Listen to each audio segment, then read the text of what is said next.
You're listening to Answers from the Akashic Records, a world of empowerment service from Aingeal Rose and Ahonu.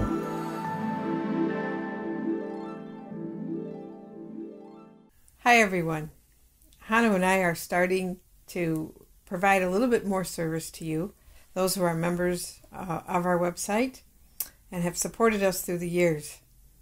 We thought that we'd start discussing some of the things that Source has told us in our books, Ahonu, and kind of give more little lessons to people about them. So I picked a chapter today. It's actually chapter 15 of my first book, called A Time of Change, which you can order from atimeofchange.info. And I picked the subject of prosperity, Ahonu.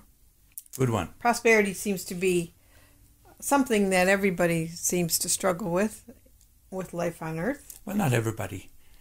Well, most people. I'd say most people have issues with prosperity in one form or the other. Yes. So, when we do these groups, these Akashic Record groups, we go directly to Source and we bring questions to Source. And this particular chapter was a chapter on prosperity. It was a topic that we chose to do this one evening. I believe in Ireland we were doing it. Yes, that's correct. And the participants who were present at the live event brought different questions about prosperity to the records. So we always start out a topic with asking Source its definition of whatever it is the topic it is we're talking about. So this particular night we asked Source what its definition of prosperity was. And it usually comes as quite a surprise. It was a very interesting answer. We all have preconceived ideas of what we think these things are. Yes. And so go ahead and let us find Source's I'll read this. Yeah, I'll read this because Source has a habit of kind of going way over the material universe and answering it from a huge universal perspective. And we have to understand that that universal perspective does filter down through the different levels. So it's the same answer throughout all of creation. Okay, so when we said, I'm going to quiz you on this, Ahonu, so pay attention. Okay, what is Source's definition of prosperity? And the answer is, everything that's ever been created in the universe, creation itself, is the ultimate prosperity. Source describes creation as wonderment. We don't perceive the wonderment of everything that is in a big enough way. Prosperity is also direct communication with all life. In other words, if we were in an aware state of prosperity, we would be able to communicate with people, birds, animals, trees, plant life, all life, everywhere. This communication is prosperity. So I thought just that paragraph alone, Ahonu, was quite an interesting answer. It really is, because you're talking about the awareness of being a part of everything as being prosperity. And it was something that the native and indigenous peoples, I think, were always aware of. They felt in commune with everything, and therefore they felt that everything was theirs.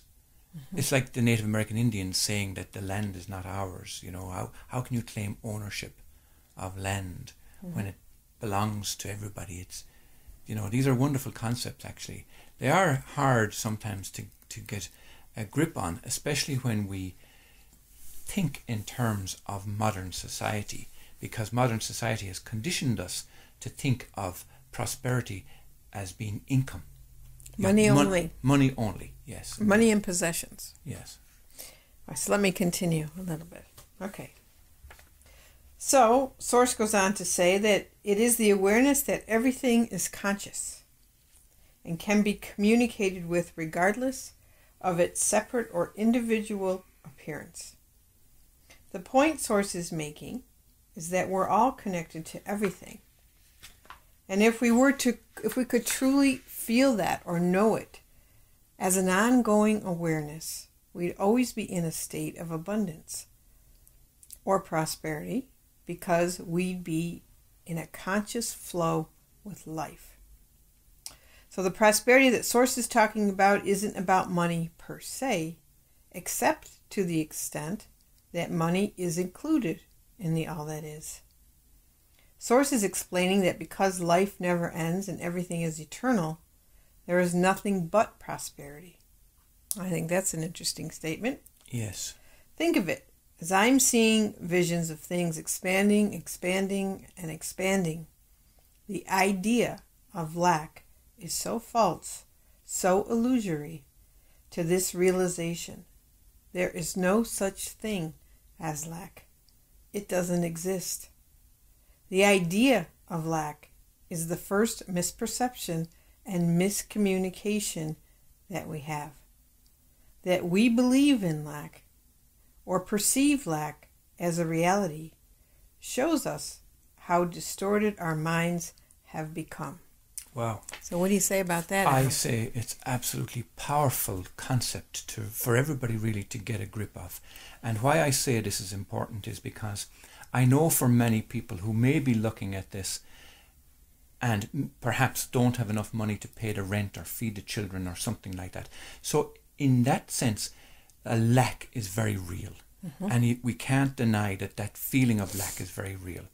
But what Source is setting out here is, instead of focusing on what you don't have or what you perceive you don't have, because that in itself creates more of that, what you're talking about there is no creating more of everything all of the time.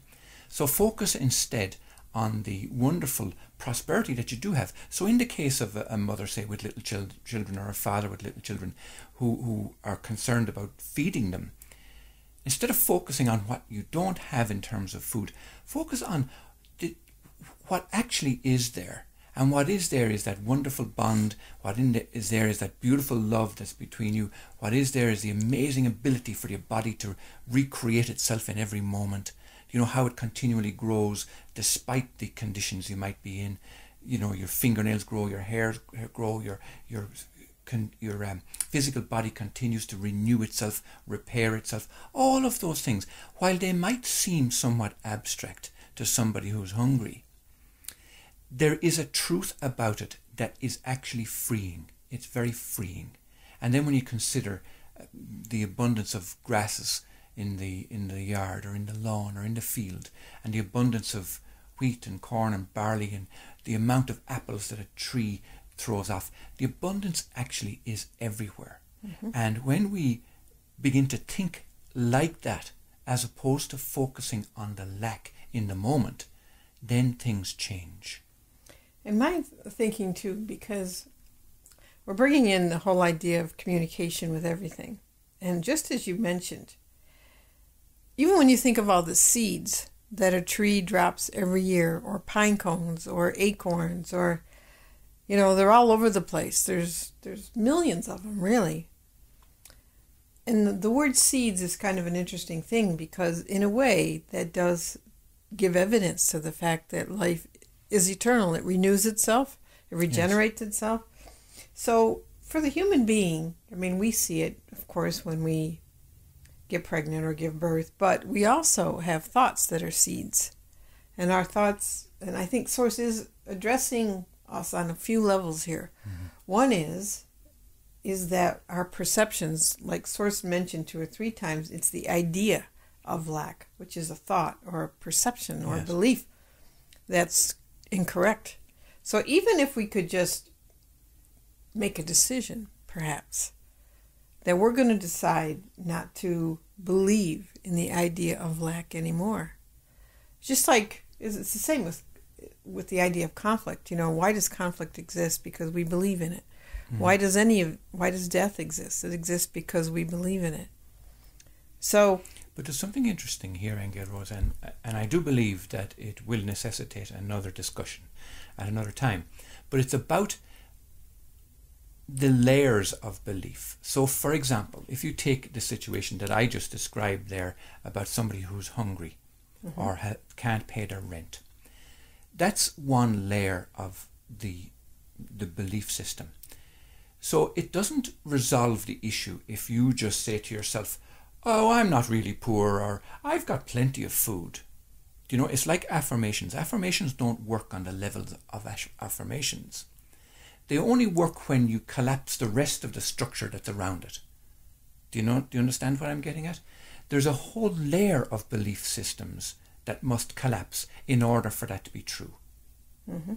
Well, so affirmations do work, but you first have to be clear about your subconscious beliefs. That's right. Around it. Yeah, because what happens, you see, is when somebody says, by way of affirmation, I'm wealthy and there's no food on the table and there's hunger in their belly.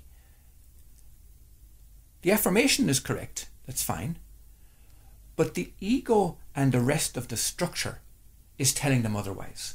Mm-hmm. And for that reason, it very quickly becomes an untruth for them. They say, oh, that's not true. I'm telling myself this is true, but it's not true. But that's when you have to keep redeciding, you see. Yeah, but that's what I mean by the layers of belief. That's true. There are multiple layers of belief that must all be collapsed at the same time. So when Source is talking to us like that, and when you're talking about those beliefs and the layers in which Source is speaking to us, we're talking about all those layers. Mm-hmm. We're talking about really arriving at a fundamental truth that says we are incredible beings. We are absolutely prosperous in every possible way. And for us to shrink down into the tiny belief that says, oh, I don't have money today, or I don't have enough to do this, or whatever, they're a small belief in a small layer that somebody may have constructed for themselves. Well, because it is true that if you do just look around you, you do see that there is abundance everywhere. Physically, there's abundance everywhere. It's not, there's evidence of it. I mean, we're here now, we're looking out our window, and there's a whole row of trees lined up along a little creek. And, well, you couldn't even count the amount of leaves that are on that tree. Okay, and come out, and they'll die in the fall, and they'll renew themselves once again. Or, you know, it does go back to something Jesus was quoted as saying by St. Thomas, where he said, in a blade of grass is eternal life.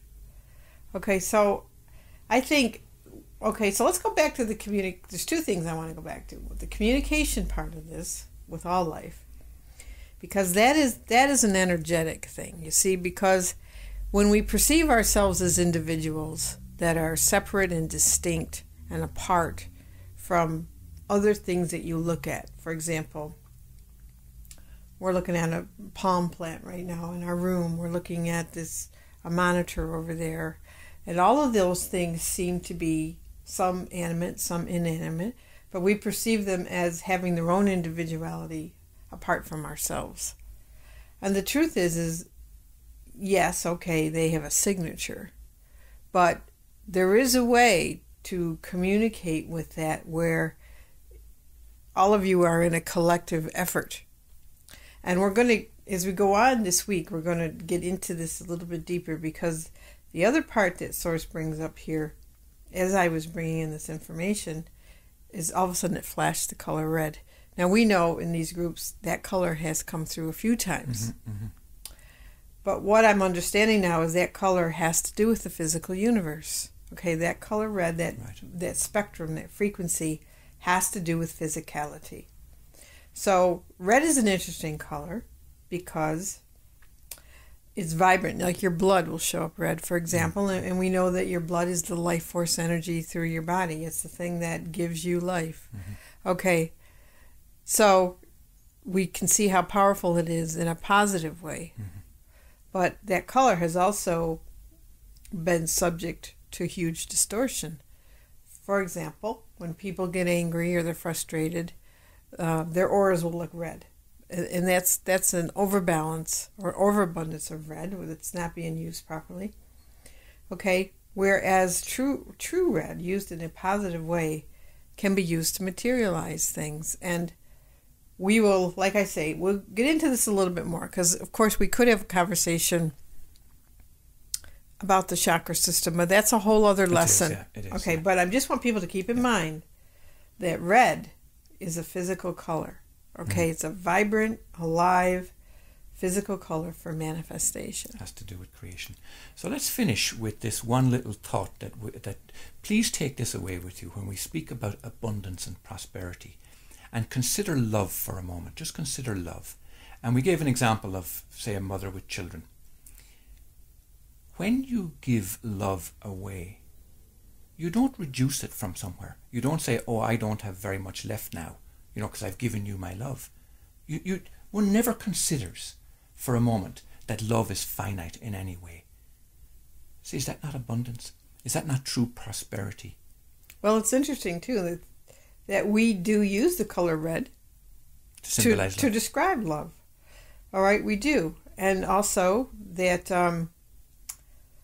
that color has to do with passion, and it has to do with desire and all of that. Okay? Mm-hmm. So red is an important spectrum for abundance. But the communication with all life also is so important because it takes us beyond the boundaries of our perceived separateness and brings us into a communion with the life force energy that is running through everything. So both of those things are really important in terms of a mindset for prosperity on all levels.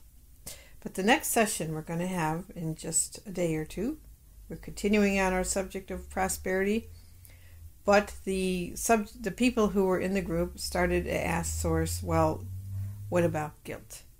What does guilt have to do with prosperity or the idea of deserving? What does that have to do with it? Because very often when somebody achieves something or gets something that they desired by way of prosperity or income or whatever, start feeling guilty. Or somebody's jealous or somebody's envious. I mean, so we're going to get into this other layer in our next conversation about prosperity, and don't go away because Source actually does address money.